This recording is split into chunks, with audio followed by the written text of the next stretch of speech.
Hi everyone. Today I'd like to make a video on the Criterion flash sale, which is imminent. Um, I've done some Criterion recommendation videos for both July and November of last year, and I'll leave a link for anybody who might be interested in those recommendations. And the November one covered the my top 10 favorites from 2021. And I'll just highlight two real quick here. These are probably my two favorite releases, maybe. High Sierra, packed with great supplements, including a full-length documentary on its director, Raoul Walsh, and also Colorado Territory, the Western remake that Raoul Walsh made of his own High Sierra about 8 years later, with Joel McCrea and others. So you get two really good movies for the price of one with High Sierra.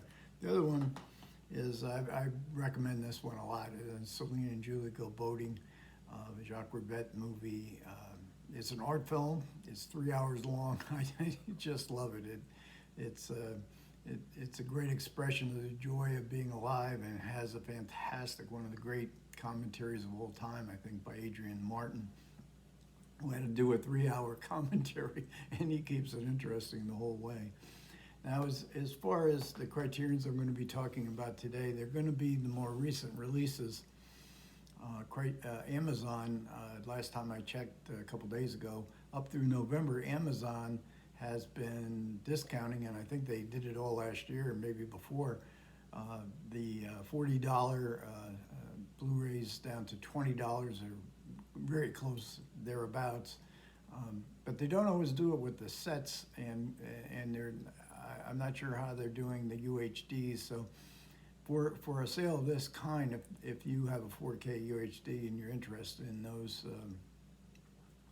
films, I think those are the best ones to buy, because you're going to get them half priced, and the box sets too. And some of the older box sets on Amazon are not always half priced, regularly half priced. And Amazon sells the current releases going back to December for about $28. Criterion sells them for $32. But I'm sure there's other discounted websites out there that might be selling the older ones half price too. I don't know. I only deal with Amazon because I live very close to Amazon warehouses, and almost everything I order comes the next day. And with free shipping, even if I buy one Blu-ray. But as far as the UHDs goes that have come out, I bought 3 of the 6. I think there's six or 7 out now. But I bought the first one, Mulholland Drive, which came out in November, and I very, very, very much recommend Mulholland Drive. It's a great movie. It looked fantastic on UHD to me as well. But the UHD that the 3 that I have that I would recommend the most would be the Red Shoes, because it's 3-strip Technicolor in 4K UHD. It looked fantastic to me. I did a video on this 4K UHD release, and it just looks amazing. It's a terrific movie as well. And then I also recently did a video on the piano. This is the 4K, and I'm not sure how great a upgrade this is from Blu-ray to 4K. I'm not sure, but I think I would probably tell the difference between the Blu-ray and the 4K if I was watching them side by side. But it's a very good movie.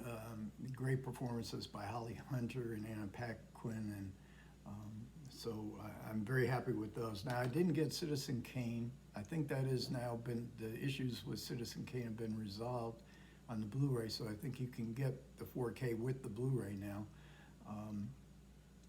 And I highly recommend Citizen Kane, but I've seen Citizen Kane so many times, in probably half a dozen times in a movie theater. But the extras are fantastic. I will probably in the July sale pick up Citizen Kane to get the commentaries and all the other extras that that includes. Uncut Gems I didn't get. I saw it in the movies. It was a mesmerizing experience in the movies. I got to admit, it's a movie I know I'll never feel an inclination to ever watch again. It's just not, it's not a rewatchable kind of movie, at least according to my taste. Now, Menace to Society I've also seen before, and that's one I probably will be picking up in the July sale, Barnes and Noble sale. Hopefully we'll get one, and there's no indication that we won't.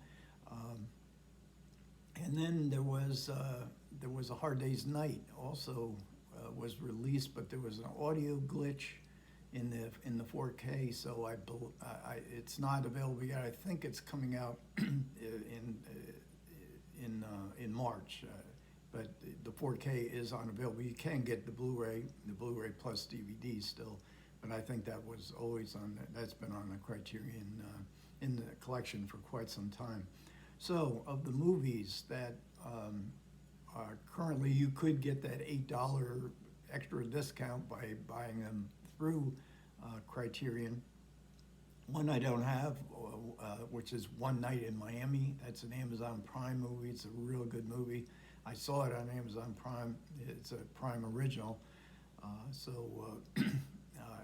And for me to get it now would be to get it for the extras, and that might be an option down the road. I did get The Learning Tree. I didn't do a video in this movie. This is a beautifully photographed film by Gordon Parks, who is one of the great photographers of the 20th century, still photographers, advertising photographers, but he also made some movies. And The Learning Tree is an autobiographical story of his childhood in, I think it's Kansas, as I'm doing I'm involved in the 1972, and I'm watching 1972, a series of 6 black films. His son directed Superfly, Gordon Parks Jr. Gordon Parks Sr. had directed Shaft and Shaft's Big Score, I think, in 72. Shaft was 1971. So this is very, very much recommended, especially if you love to look at beautiful cinematography. And then the first release of Criterion's looks like a very, very bare bones cover. This is the Celebration from Dogma 95, Thomas Vinterberg's. This was the first Dogma 95, where everything is stripped down. I think they filmed this on the cheapest digital camera that they could find,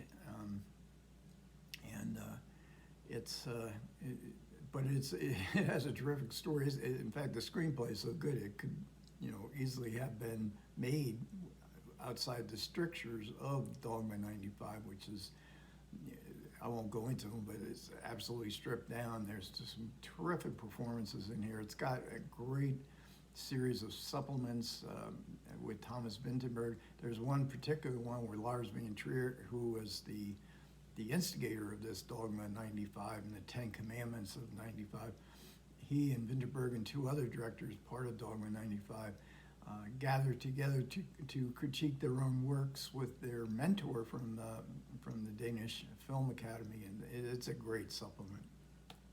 Then we had another one I didn't get, Time. This is a documentary. I'm not big on documentaries, so I can't.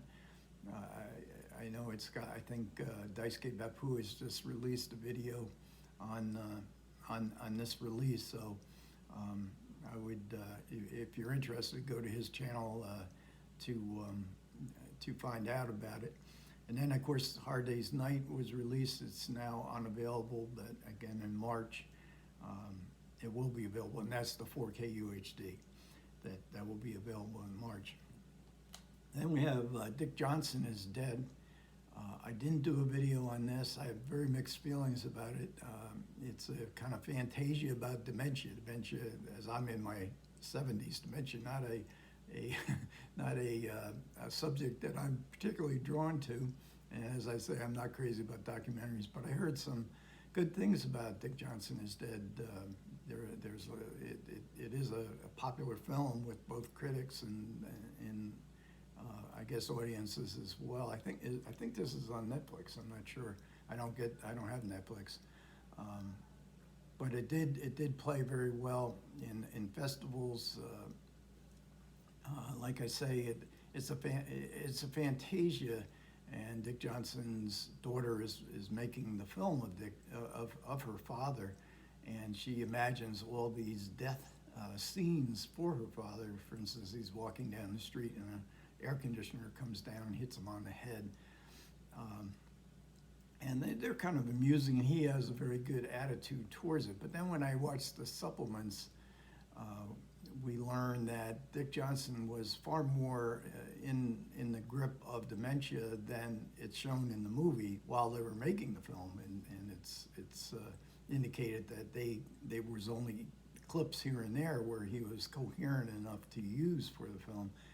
And that sort of left, I don't know, it kind of left a bad taste in my mouth. I don't know. I have moral qualms, and most people don't have moral qualms as to how Dick Johnson was being used. But, you know, this is a very minority view,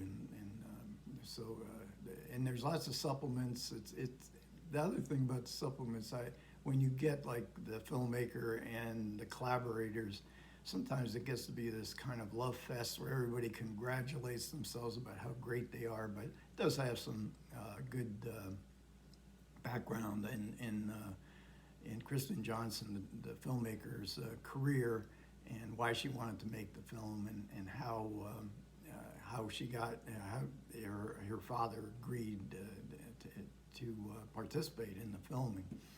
And then the last one I have is Written on the Wind. And I love this film, so and yeah, I have a video on it, and you can check that out if you're interested. Douglas Sirk, melodrama to the max. I mean, there's nothing. The color, the great restoration and transfer. If you've ever, I grew up watching this movie in black and white and then in terrible color prints on television. It's just fantastic to be able to see this film and in all its melodramatic glory in the Criterion collection. So I think that brings us up to date, except for 3 films that I intend for myself to buy in the flash sale, which I think are available now.